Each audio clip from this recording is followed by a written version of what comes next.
Hey, what is up, mortals? Welcome to Part 7 Season 2. I just wanted to greet you guys by just saying, sit back and relax, you're in for a treat. So, we begin. Dabai floated above the crowd of faces below with scrutiny.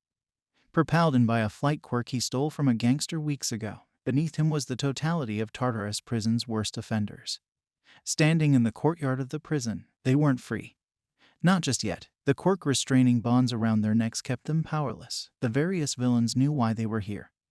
It was recruitment for recruitment's sake, and it didn't take a rocket scientist to figure it out. They held their tongues to listen to whatever offer the unknown young adult had to say. They didn't know much, but knew that if he had the power to bust them out, he most likely had some kind of plan involving them. So they waited for him to finish his appraisal of them. Now that I've got your attention, the name's Dabai and I am this world's new king. As for your former king, all for one, you don't have to worry about him anymore. He dead. I personally took care of that. Murmurs of shock and excitement traversed the crowd in waves. The prisoners thought that if this guy could kill all for one, then he must be the real deal. I've brought you this far to make a non-negotiable offer to you. Join me in resetting this corrupt society that's treated us as oddities and criminals, or be washed away like the rest of the filth. The majority of the prisoners cheered and offered their services in exchange for their freedom. But there were a few holdouts that didn't plan on remaining silent. Dabai silenced their protest with his flames except for one. Where do you think you're going? He floated towards the retreating prisoner who was grabbed and held in place by the prisoners who sided with Dabai.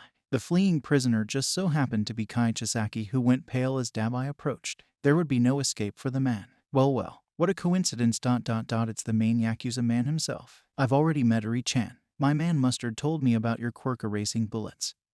And I gotta say I'm disappointed. Don't know why you didn't just cultivate some of her blood cells to make M instead of killing her so many times. Dabai said from behind clenched teeth. I removed her curse and found her a new home with a kind couple who wanted a child. She's safe now.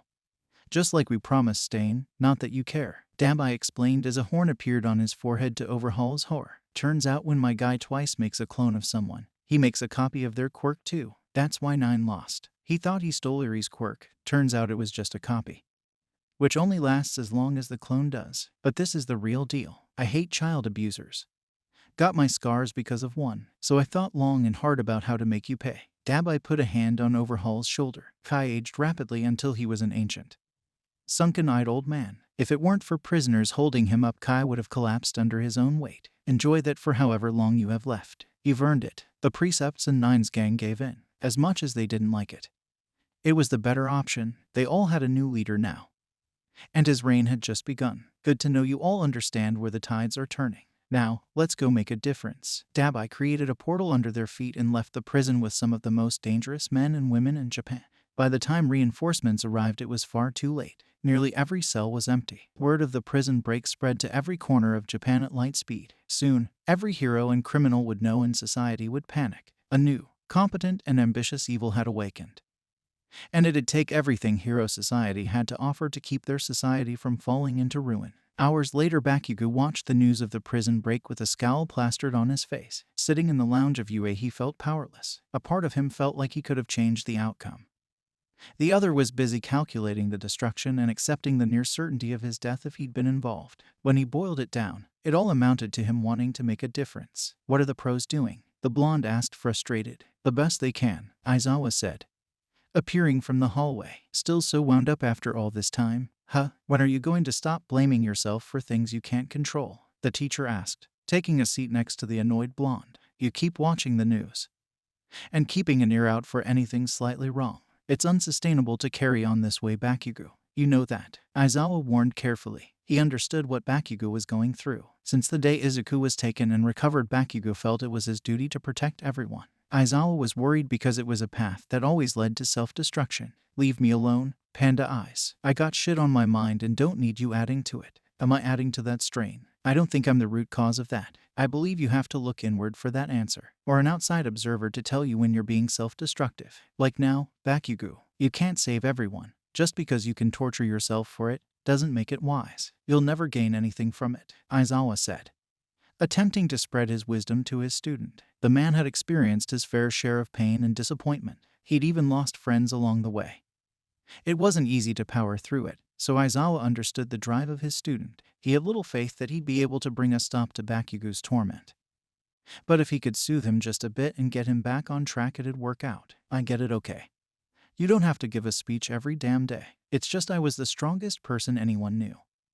Now that I'm in the big league where it counts, I'm batting 500 instead of a 1000. I've trained since I got my quirk, but none it seems to matter. I haven't been able to make a splash in any meaningful way. And I can't keep anyone safe. Deku's hero career is over.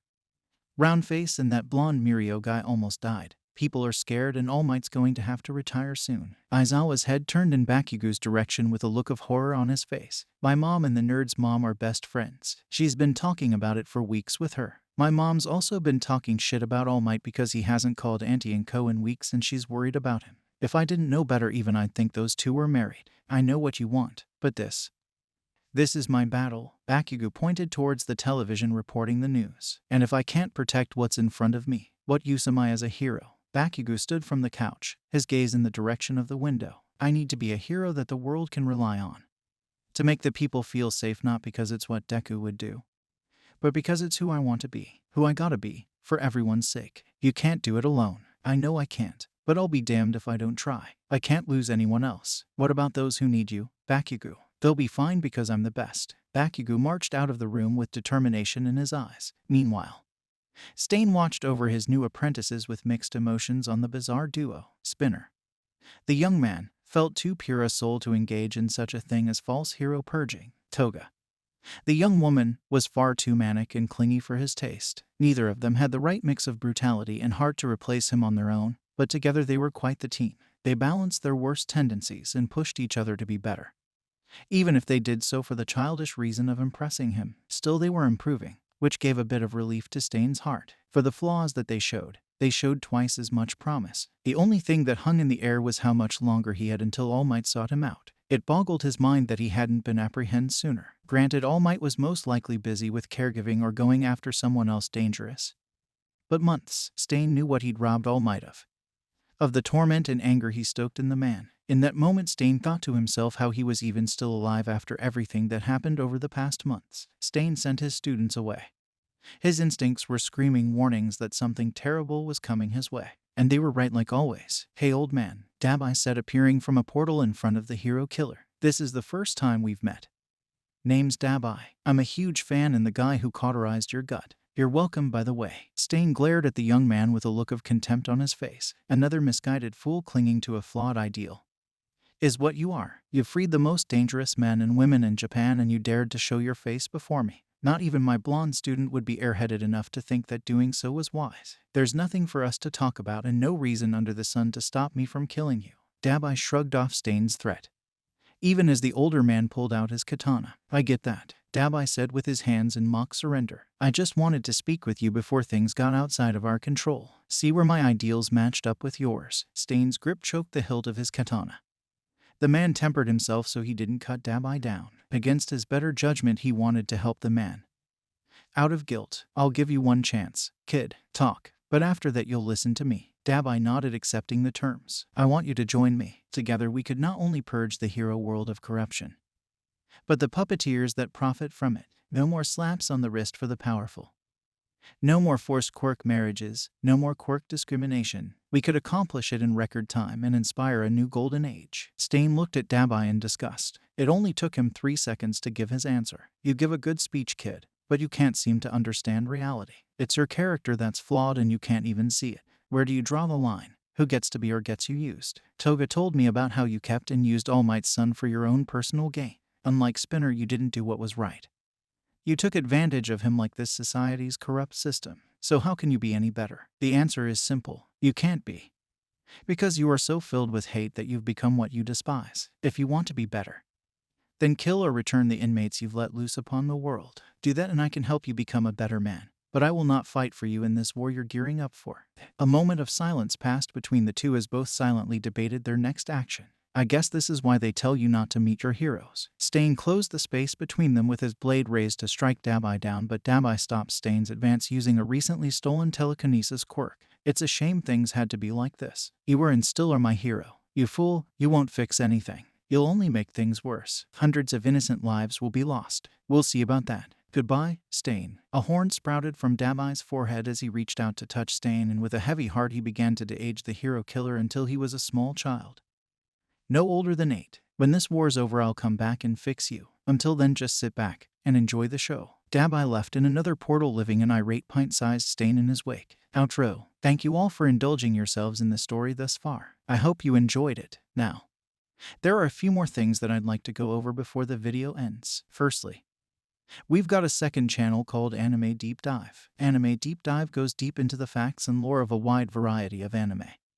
It's sure to expand your weeb knowledge for all kinds of series, guaranteed. On top of that, we have a third channel called We The Celestials Naruto What Ifs. It's what we do on this channel already, but in the vast world and lore of Naruto. Go check it out if you're in the mood for some jutsu action. Secondly, on behalf of We The Celestials, I'd like to thank everyone involved in the production of today's awesome content. Their details will be in the description below. Lastly, if you're interested in what we do here at We The Celestials, then I would like to extend out an invitation to join the team. The only caveat being we only accept members 16 years and up to join our crew. You can sign up for whichever category fulfills your interests by joining the recruitment Discord using the link in the description below. Our Discord is an all-around fantastic place to be. Whether you're a fan or looking to join our band of misfits, we're always looking for members to join us. Well, that's it from us for today's video. So, thank you all for watching, and have a great day.